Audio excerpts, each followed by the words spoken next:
Welcome back to the Travel Agency New Year podcast. I got to turn this mic down. We are on day 104. I'm Rachel K, if you don't know me, and I am with Elevate with RachelK.com. I'm a travel advisor, travel agency owner, helping travel advisors like you get where you need to be. Okay. So this is a full year podcast, one episode a day. Episodes are dropped every day. I thank you so much for stopping by. And please subscribe if you want little 15 to 20-minute episodes every day to help build the business that builds you up. This is all about business practices in regards to travel advisors, building their travel agency, and I'm keeping it casual. No mic stand. So, today's episode, Discipline is Freedom. Now, the whole purpose of this podcast, like I said before, and Elevate with Rachel K, is to really understand how much discipline produces freedom. And this is why I do everything in baby steps with a lot of my courses and programs, because you have to really work that discipline muscle. You can't just start with no discipline and be like, I'm there. And 6 and 8 week programs can be helpful, but it's just maintaining after those courses and programs are over, right? So if you don't know about, I'm just going to talk about Elevate with Rachel K just for a few minutes. The courses and programs, if they are over a $100 investment for a course, you have unlimited access to lifetime live Q&As. They are typically almost every Monday, with exception to, if I'm traveling. Like if I'm on an airplane, I can't be on the live Q&A. If it's a major holiday, let's all take a break. But there are live Q&As available every Monday. You can hop on, hop off. They are 2 hours long now because we have enough people coming to them that we have to extend them. And I might have to open up more days down the road. But that really helps you maintain accountability, even if it's just like a course that you can finish in a matter of 2 or 3 weeks. We have another special program that's 52 weeks long. It is very intensive. It's only $35 a month. And this podcast kind of coincides with that program. It's called The Success Circle. And it's all about just everything I've learned from my educational background, my life as an entrepreneur as well, like different businesses I've been involved in. Ignore my phone going off. and really helps you, because I found a lot of travel advisors who are newer to the industry typically come from like a corporate background or an employee background and don't really have the foundations to actually build business. So back to my point about discipline is freedom. I really want you to understand how much discipline produces freedom in your life. And you're like, what does that? No, I'm a slave to everything because I have to be so disciplined. No. You are misunderstanding. Let's get into it. So many people believe that discipline leads to more like a slave state, because you're like, I can only eat this, I can only do this, and I can only, like, I have to spend my time doing this and this and this. That is true if you are being disciplined from a mindset of you are trying to live someone else's life. You are not stepping into your full purpose, and you are not really living how you should be living. And I don't mean should be like you should be doing this and you're wrong. I mean, everybody is a little bit different, and it's awesome. Individualism is fantastic.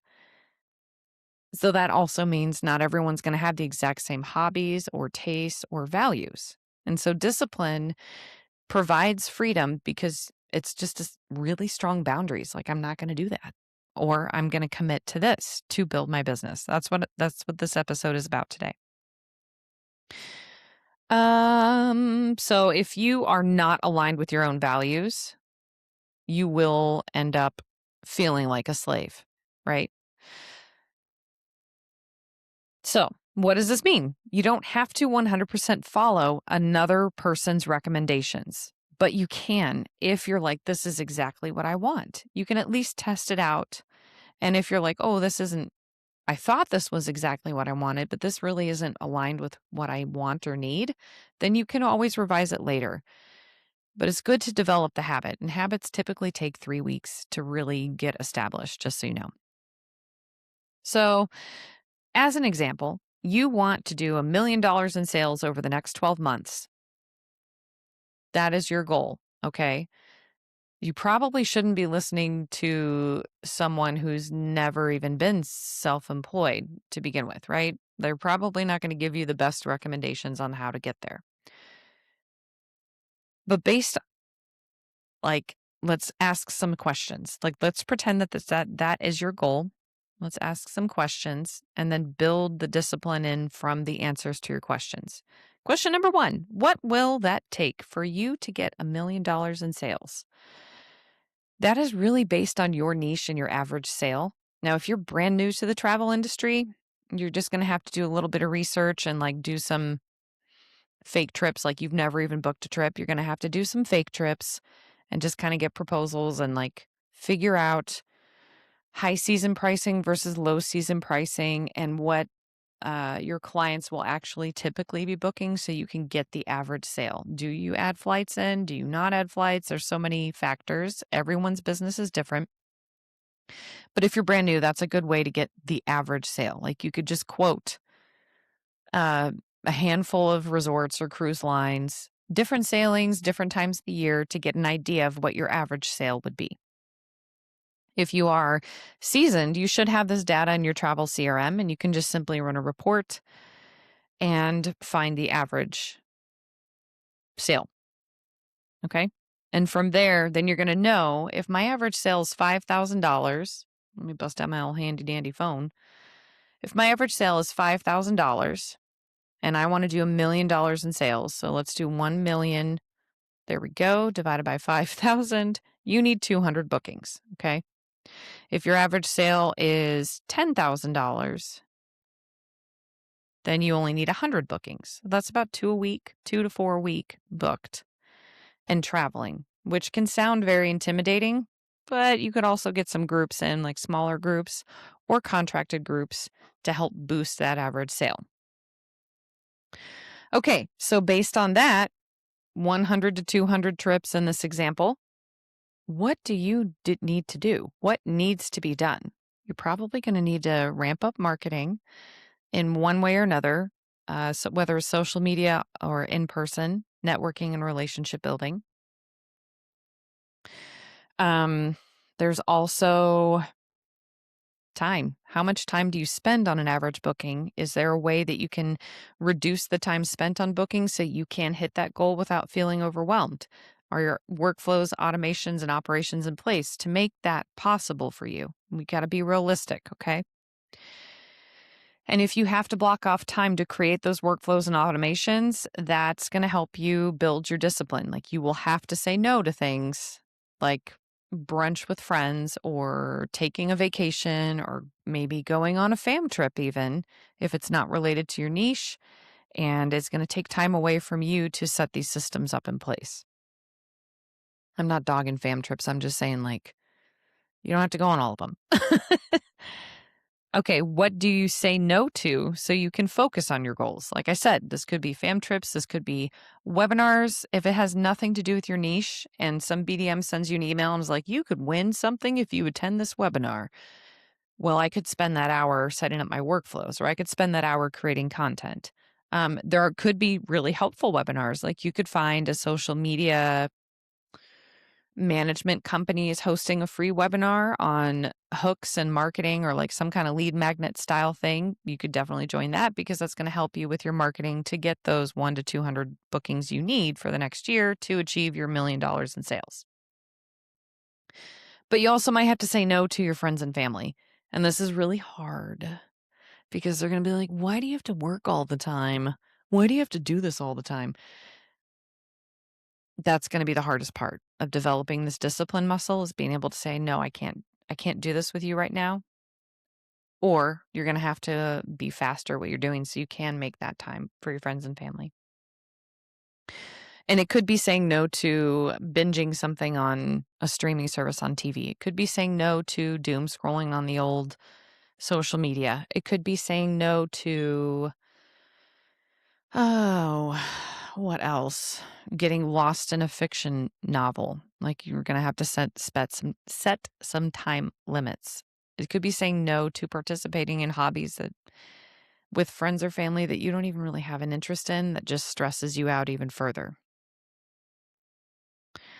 So you got to think about this like developing discipline is kind of like when you're going on a new diet and exercise regimen. It's very, very similar to your personal health, the health of your business.